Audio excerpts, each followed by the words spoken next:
আইপিএলে খেলোয়াড় কিনতে পানির মতো টাকা খরচ করে ফ্র্যাঞ্চাইজিগুলো, কিন্তু বোলারদের কিনতে যেমন করে টাকা বিলিয়েছে কিছু দল, তা সত্যি অভাবনীয়। চলুন দেখে নেই পারিশ্রমিক অনুযায়ী তাদের পারফরম্যান্স কার কেমন। চলতি আইপিএলে সবচেয়ে দামি বোলার ছিলেন আর্শদীপ সিং, যার পারিশ্রমিক ছিল 18 কোটি রুপি, যিনি 8 ম্যাচে নিয়েছেন 11 উইকেট এবং ইকোনমি 8.62। এর মধ্যে লখনৌর বিপক্ষে 43 রান খরচায় নিয়েছেন 3 উইকেট এবং গুজরাটের বিপক্ষে 36 রান খরচায় 2 উইকেট। পারিশ্রমিকের সাথে নামের কতটা সুবিচার করতে পেরেছেন সেই প্রশ্ন আপনাদের কাছেই রেখে গেলাম।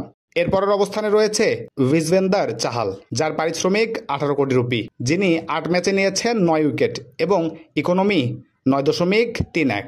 এর মধ্যে 1 ম্যাচে নিয়েছেন 28 রান খরচায় 4 উইকেট। কখনো দলকে ডুবিয়েছেন রান দিয়ে, আবার কখনো পারফরমেন্স করেছেন একটু একটু, তবে পারিশ্রমিক হিসেবে মোটেও কাম্য নয় তার পারফরমেন্স। এরপরে 3 নম্বর অবস্থানে রয়েছে ট্রেন্ট বোল্ট, যাকে 12.5 কোটি রুপিতে দলে ভিড়িয়েছে মুম্বাই ইন্ডিয়ান্স, যিনি 8 ম্যাচে নিয়েছেন 6 উইকেট এবং ইকোনমি 9.36। মুম্বাইয়ের দলীয় পারফরমেন্সের মতো তিনিও হতশ্রী। এরপরের অবস্থানে রয়েছেন জোফ্রা আর্চার। সানরাইজার্স হায়দ্রাবাদের বিপক্ষে 76 রান খরচায় এই পেসারের স্পেল ছিল টুর্নামেন্টের সবচেয়ে ব্যয়বহুল।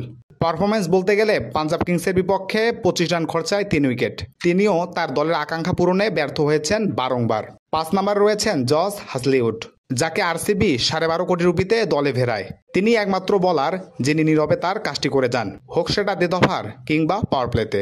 চলতি আইপিএলেও তার ব্যত্যয় হয়নি। 8 ম্যাচে নিয়েছেন 12 উইকেট, ইকোনমিটা 8-এর একটু বেশি, তবে দলের প্রত্যাশা পূরণে তিনি ছিলেন অনন্য, অসাধারণ।